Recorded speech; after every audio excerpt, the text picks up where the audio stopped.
People don't know to ask the question. And if you don't know to ask the question, you don't ask it. People didn't know they could have a house that was sealed from bugs and dust. They didn't know that filtered fresh air 24/7 existed in a home. There's to know how to make fantastic buildings, and then there is to cause that to happen. And the Passive House community is causing it to happen. It's starting with the knowing and causing it to happen.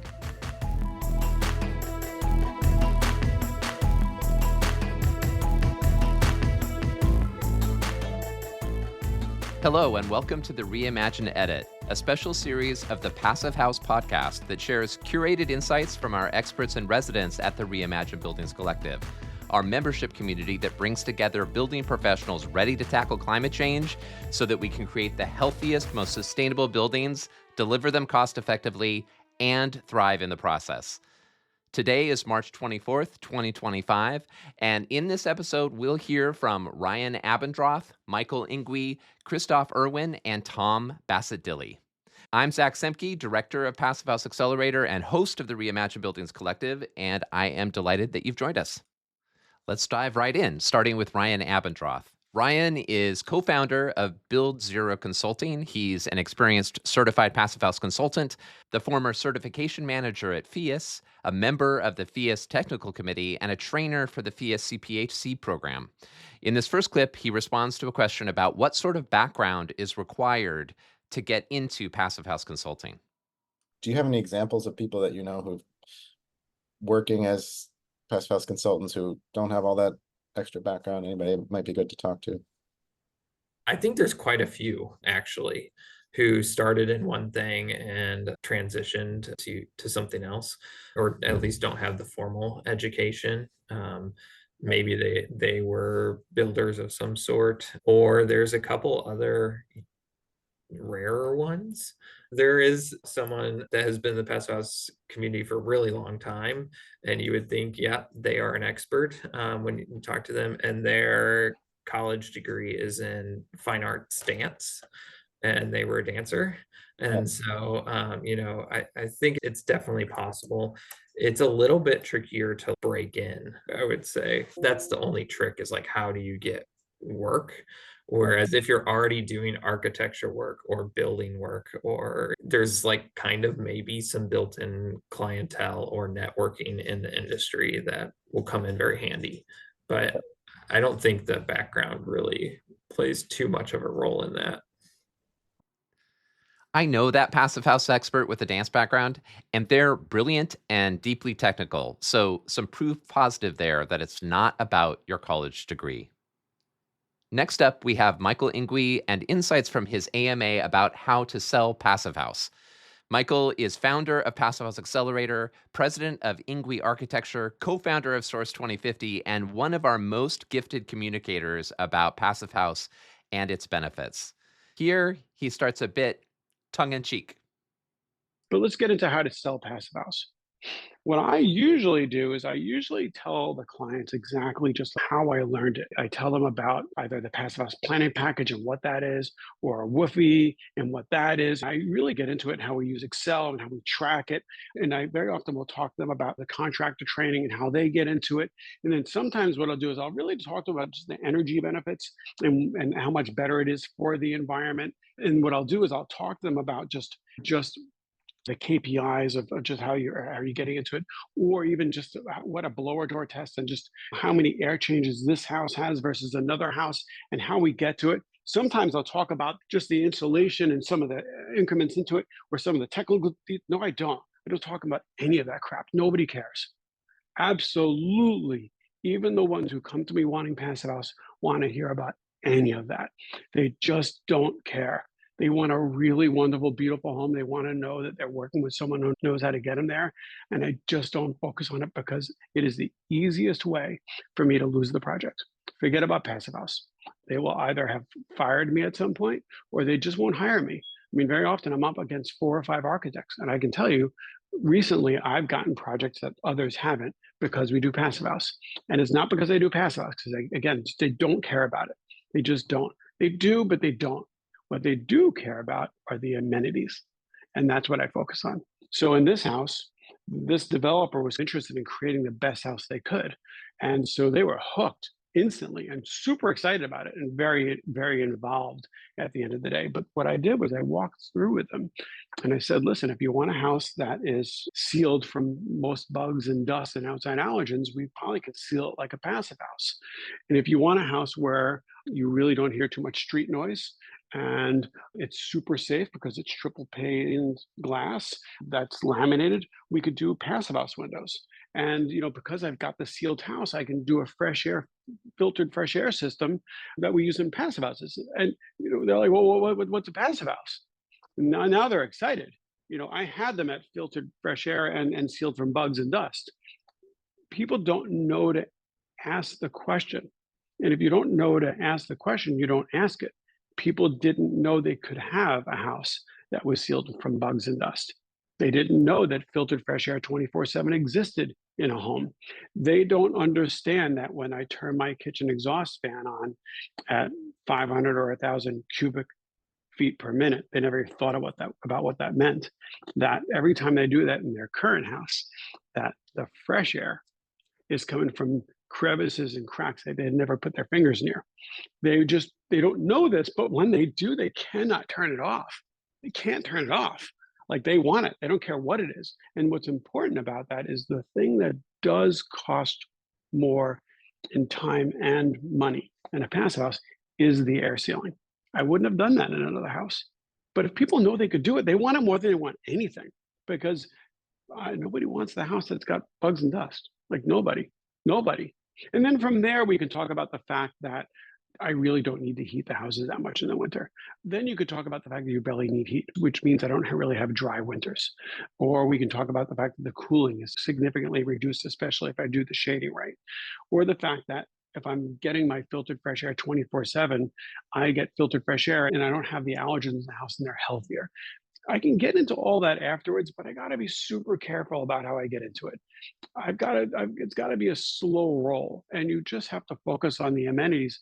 And when you describe to the clients the things they didn't know they can have, and the other architects who walk through don't, you get the job. I mean, it's just amazing. And then they're talking about it in their initial design meeting. And then they're Googling it before you even meet with them. And then they're totally into it because they just didn't know it existed. Passive House is not the best name. Neither is net zero, by the way, or low carbon, or any of the stuff we're going to talk about. It just, none of this stuff is very descriptive of what you can get, but everybody wants a healthier home. Everybody knows what filtered fresh air is now. So that's how we've been able to do it. And I can tell you, I have made the mistake recently still of getting caught up in the how we do it too much in that initial meeting, in that initial conversation. And I can tell you, it can go south so fast, just so fast. But what about when they do ask what Passive House is? Yeah, eventually, like you said, they'll say, well, so what is Passive House? What is this thing that you're referencing? How do you answer that question without doing exactly what you've been saying not to do, which is getting too far into the weeds? Yeah, it's a great question, and it does let you get into the weeds a little bit. So the way I describe it is Passive House is a certification that started years and years ago that they've been building in Europe for longer than they've been building in the US because the gas prices were higher than they are here, where we're taking just industry knowledge and just building better homes. What we're doing is we're using Passive House principles to do things like break thermal bridges. And, I'll do things like hold the coffee cup I'm holding right now. That is super hot, by the way. And the fact that I'm burning my hands right now. But if I simply put this piece of paper on, which I'm very happy to do, I've just broken that I've got a thermal break. And we're learning little things like that when you pile them up, all of a sudden I get a house that doesn't need a lot of heat. All of a sudden it's sealed. And we've learned so much, but it's a certification process and a systematic approach that allows us to create better buildings. Now, I definitely do have clients who ask me beyond that, including the client where I'm sitting in, well, yeah, but like, how do you do it? If that's the case, go for it. Now they really want to know. And so for me, from that standpoint, you may want to think about it and even practice it a little bit, because you still can't meander. And there you have it, folks, straight from one of our best. In this follow-up question, Michael shares his approach to how to distinguish passive house from passive solar.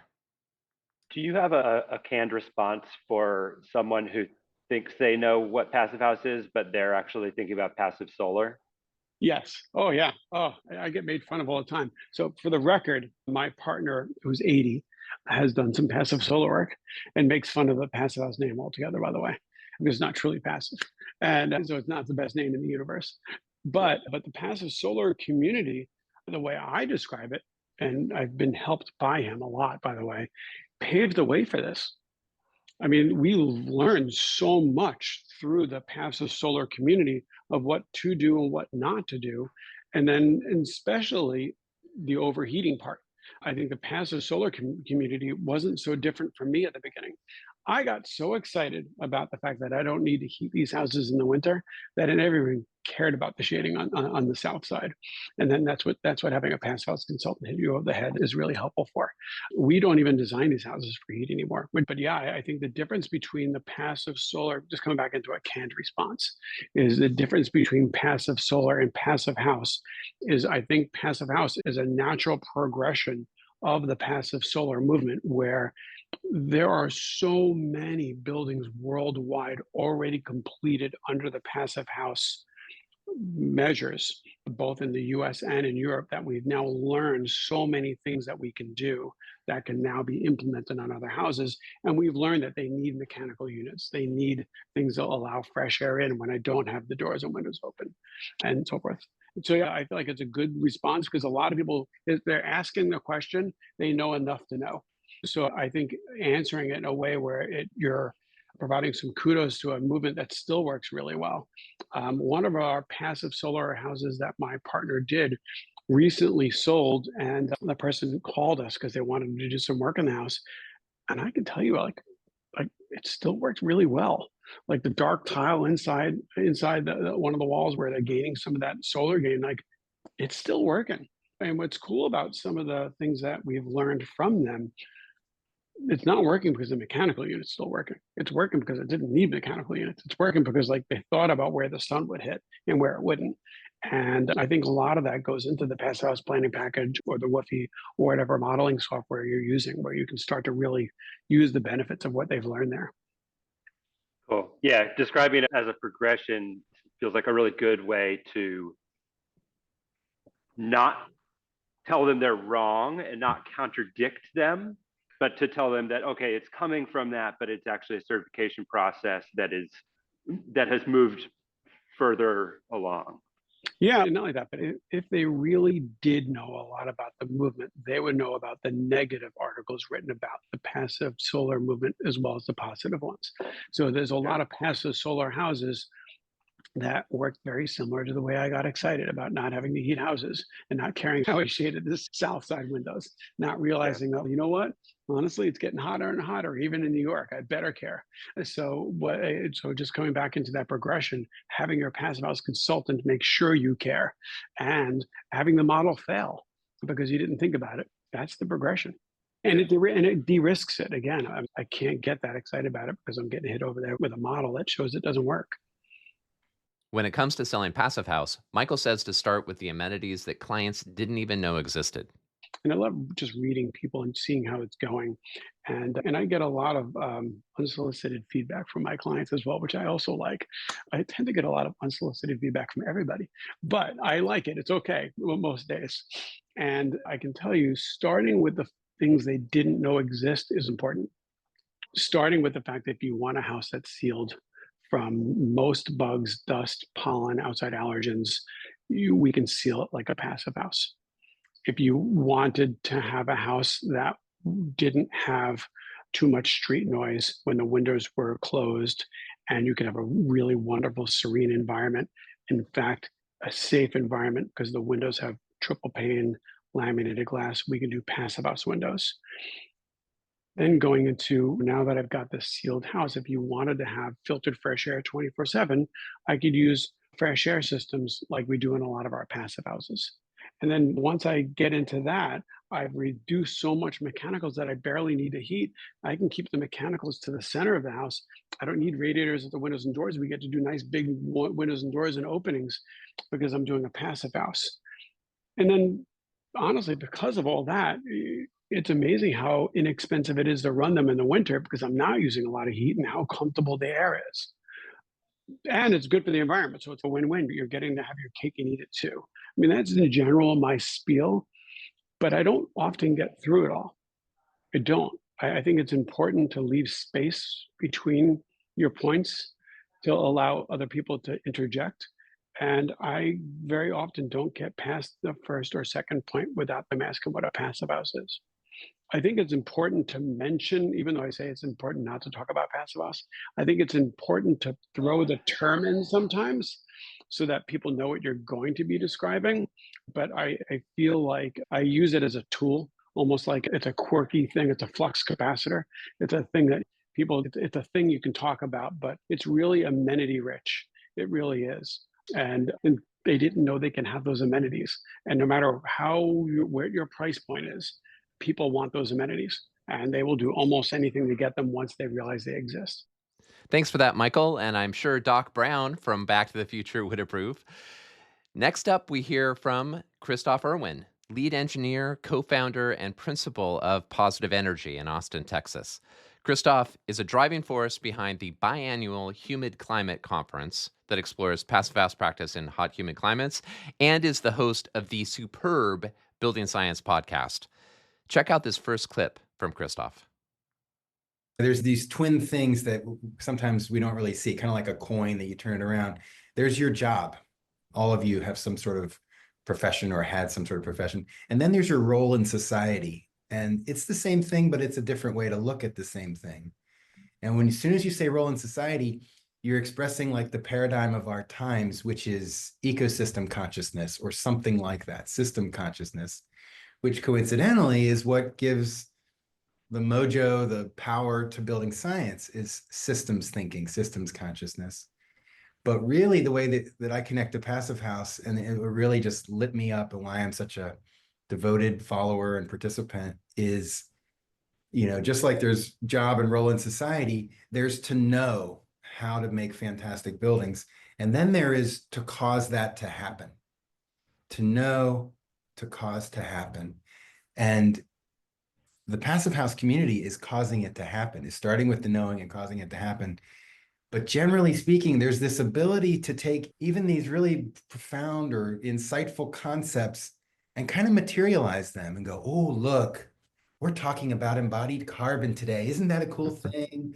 We're talking about resilience, and to treat it like it's this bauble, like this jewel that I collect this information and I have this wealth of information. Whereas if it doesn't go somewhere, if we don't cause it to happen, its value is somewhat diminished. There's to know how to make change, and there's to cause that change to happen. To make change, Kristof encourages us to understand and shift our paradigms. Here, he applies that idea to a question about how to shift business as usual in HVAC practice. But to your question, let's say you're going to try to do design build and you're going to talk to the builder about it. The first thing you're going to do is you're going to set up paradigms and you're going to say, look, this thing is of course going to heat and cool the house. Of course. That's not of interest to me. I want to know how it's going to filter the air, dry the air, or maintain humidity in the air and ventilate the air, right? So filtration, ventilation, and humidity control, making sure that you mention those as separate, but really equally important, if not slightly more important, because you have health versus comfort in play there. And so you just putting that paradigm. So again, this is the power of paradigms. Like, of course, we're going to heat and cool the house, but how are we going to filter, ventilate, and control humidity? And just one example, like you could, and another thing you could pile on with, and when we filter the air, when do we filter the air currently mainstream across this country is only when it's too hot and the air conditioning kicks on or too cold and the heat pump or furnace kick on, right? So clearly filtration in this country is currently not really about the occupant's health. It's about, preventing the it's convenience and preventing the heat exchanger from fouling or something. So Yeah. you speaking from those levels, with confidence, and which it's pretty easy to be confident about those things. It is not easy. It feels really good. We know it's important, because what we do is we try to understand the local market as best we can, the distributors, the installers, and we make different designs that are kind of like a pitch that we deliver to that project team. And we want the pitch hit out of the park, right? So we will downgrade a control system, or downgrade, we'll go with just single stage heating and cooling. Because for us, gosh, if that's going to save some money and save some wear and tear and brain damage on the project team to not go VRF or not go hydronic, then we have the extra capacity to say, hey, now we need a ventilation system for this house, right? Or now we need a humidity control system for the house. And so we're really kind of customizing the designs, not just based on, these outcomes, but based on what is the market like? What is it ready for? What seed can we plant that will grow in that market? Yeah. Yeah. What if I were to tell you in general, my market in particular, All years. doesn't appear to be ready for all the things that you just said. Yeah. Don't give up. Work with yourself, find your confidence, find the fact that you have a commitment to these principles, and that's that. And, don't give in to doubt. Right on. But it's also the case that, don't assume that the market is not going to be responsive to that, because you're speaking in simple truths, right? And you could go more paradigms. Like, you could remind owners that they live immersed in air and they take it into every tissue and cell 16 times a minute or something, these 30 pounds of air a day, these like things that really kind of, wait a minute. I live in air. Air has mass. That really helps shake things up. And, when you shake up paradigms, you're really operating at a deep level, because paradigms are like these, right? They're the glasses we don't take off. They are our worldview. And so your worldview is, my market isn't ready. No one really cares about this stuff. I am the lone warrior. I've lived that, right? We all know that. Yeah. A lot of us here are a self-selected group of these people. And so just assume that there are a few people that are going to be nodding very much when you speak that way. So don't give up. I think it's a lot to do with this sort of inner space. Unfortunately, it's not as exciting. It'd be nice if there was some technology or some program or something I could send you to, but it's up to us. Got to shake up those paradigms, both externally and internally. In this next clip, Kristof dives in to how to understand when active dehumidification is called for. You can do a lot with the enclosure, but generally speaking, what we've done is we've created a very robust environmental separator. And so the outdoor environment and the indoor environment are communicating less. And so if the indoor environment, the humidity loads aren't controlled, then they can cause issues with the enclosure. And I don't know if you've heard of Ken Gehring. He was the founder of Santa Fe. Thermostor, which is now Santa Fe, used to be Ultra Air dehumidifiers.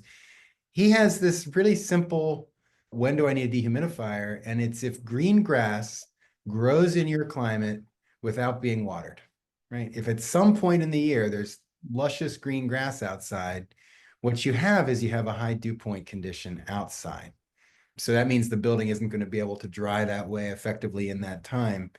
So generally speaking, across the country right now, it's ERVs, not HRVs. So HRVs is where it started. It's generally ERVs now. Few climate zones, maybe Portland, Seattle, are HRVs.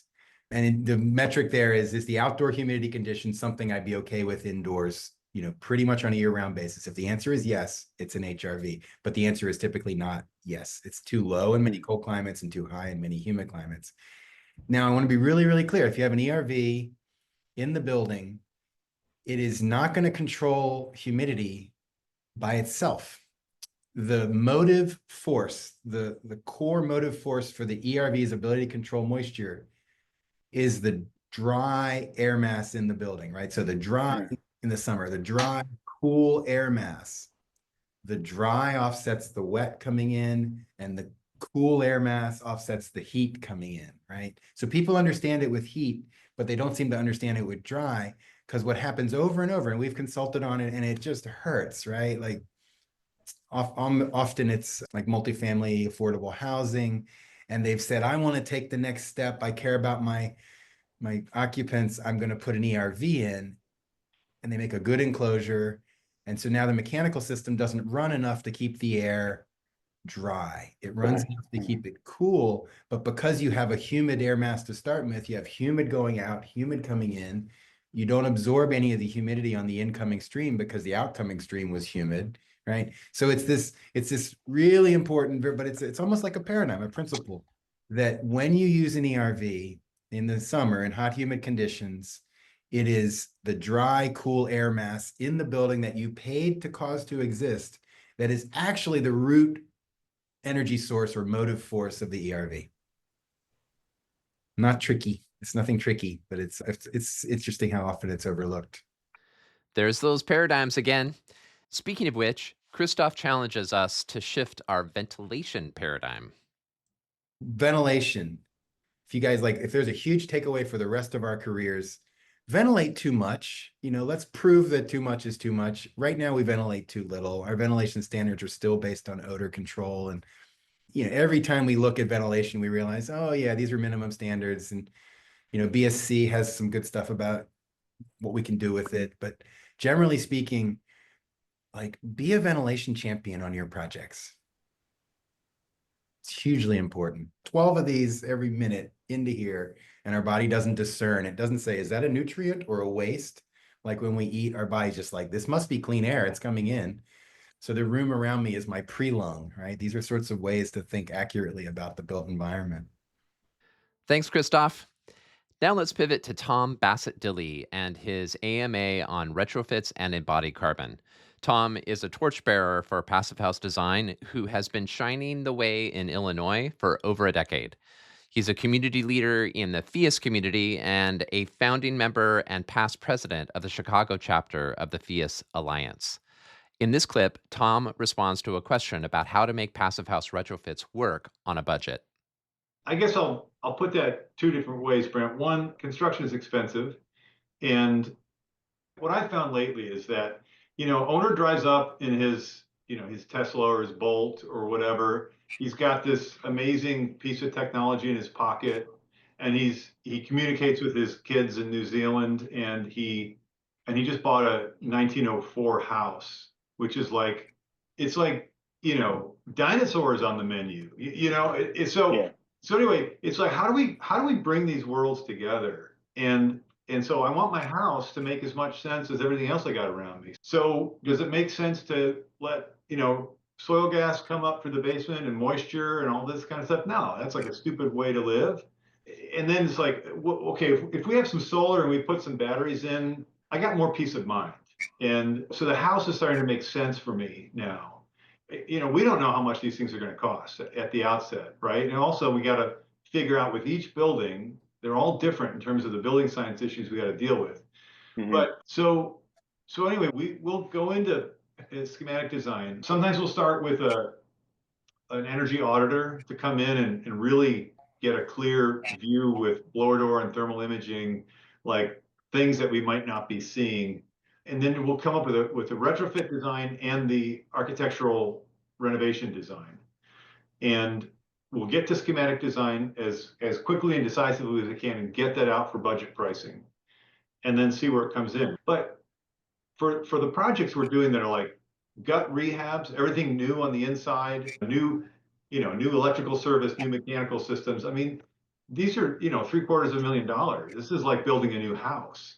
But you can do it inside an old one.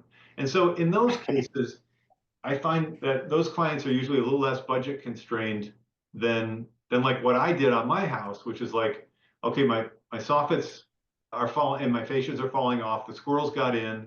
It's time to do something. The siding is cracked asbestos siding. I got to deal with that.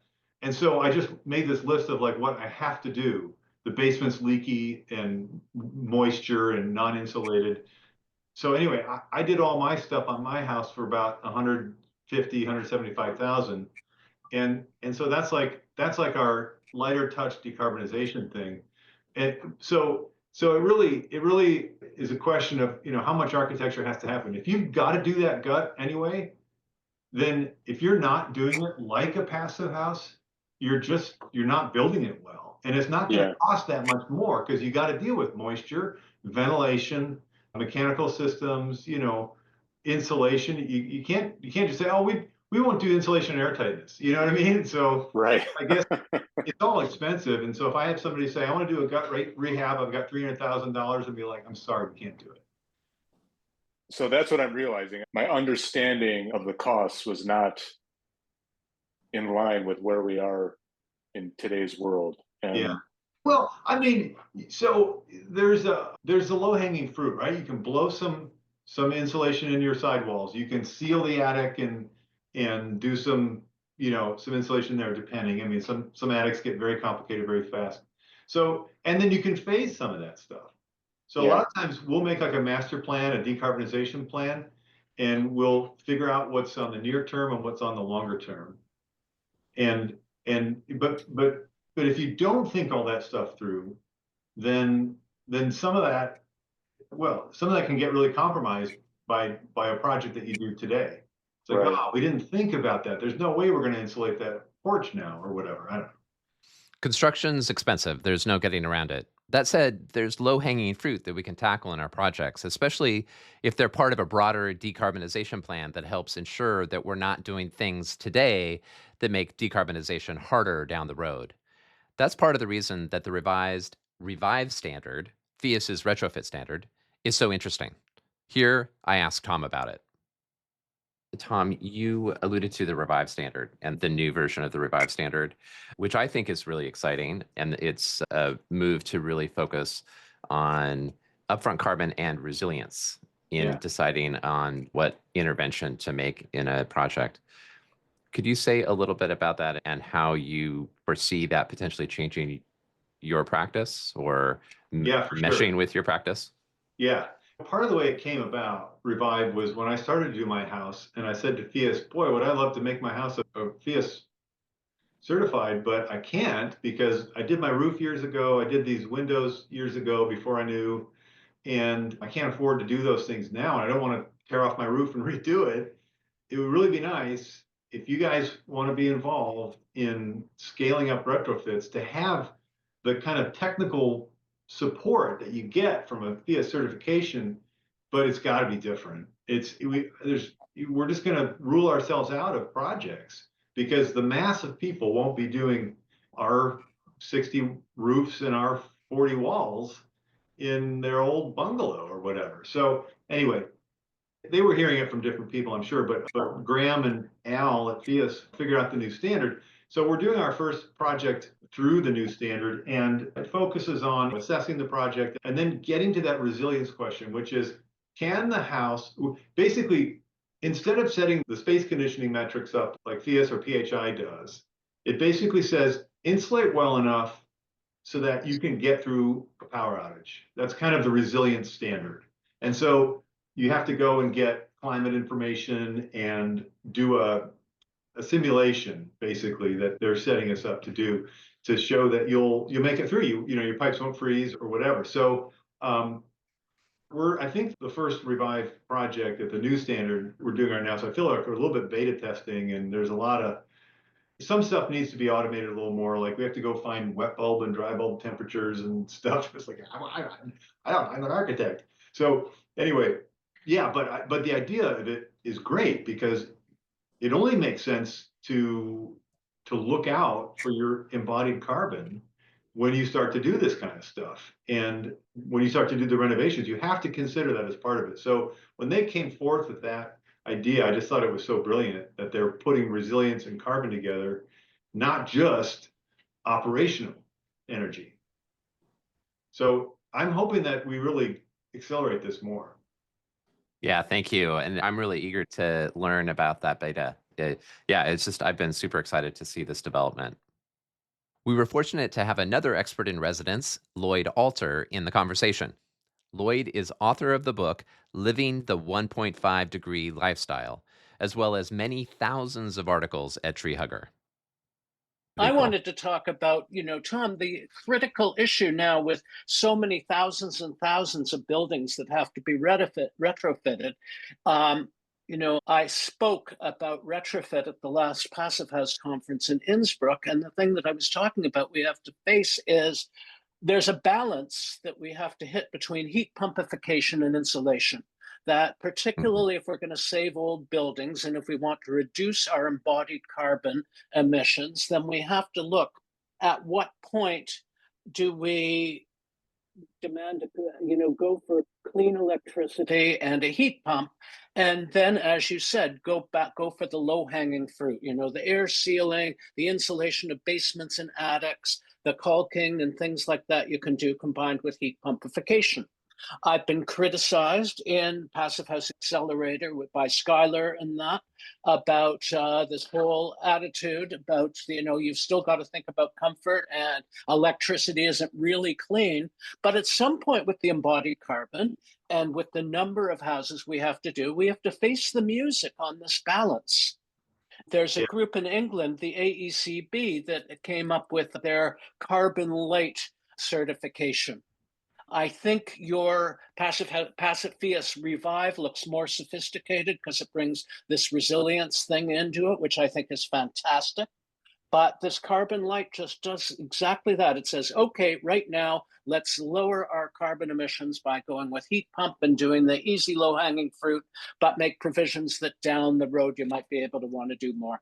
That's just the comment I would make, that this is like a really serious compromise that it looks like Fias is making. And I don't know that FHI has yet had the nerve to do.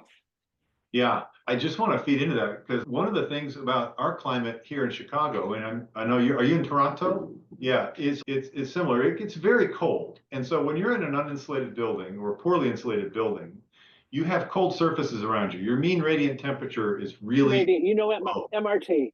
And so you put a radiator in that room that's large and hot, and all of a sudden your mean radiant temperature is in a place where you can be comfortable. So let's say we take out that radiator, we put in heat pumps, and we've got a little bit of warm air coming in, but you have all these cold surfaces around you.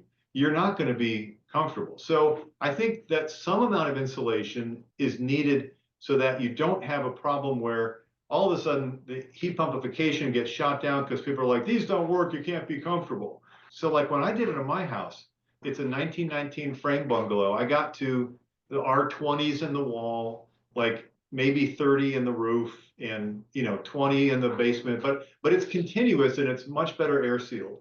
The house feels completely different than it did. The first cold snap, my wife got out of bed, she goes, wow, the floor's not cold. I was like, yes, it works. But even so, we have a pretty darn good house for a retrofit, but our thermostat with our heat pumps lags. The capacity's there, but it'll lag. I'll be at 64 sometimes at the 68 set point if it's 5 or 10 below Fahrenheit outside. And okay, we can deal with that with just one little space heater, and that's our backup. But I guess what I'm saying is that most people don't want to worry about thinking about backup heat and all these kind of things. So I think it's yet another complication in the whole calculus of how much is enough, That question of how to strike the balance between building envelope performance and heat pumpification cuts right to the heart of our collective work in building decarbonization. So thank you, Lloyd, for raising it. And thank you to Ryan, Michael, Kristof, and Tom for sharing their insights with us this week.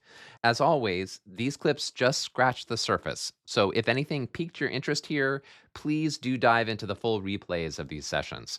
And if you're not a member of Reimagine Buildings Collective, please join us. You'll get direct access to experts like these. You'll get to know them, ask your burning questions, and expand your mind and your practice by engaging with these thought leaders.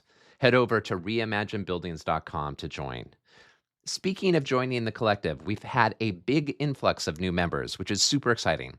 A big welcome to Camelia Vanek, Javier Obando, Juliana Wren, John Donley, Claire Tam, Nuria Widman, Elise Mirans, Sylvia Wallace, Bill Wasson, Benson Chen, Wesley Van Wright, Brendan Wyden, John Liu, Bojan Solarovich, Ryan Gosel, Xenia Koss, John Essig, Corey Cliff, Randall Anway, Linda Halgren, Kristof Irwin, Stephen Bishop, Tim Harsh, Edwin Fang, Miles Taylor, and Perry Chen.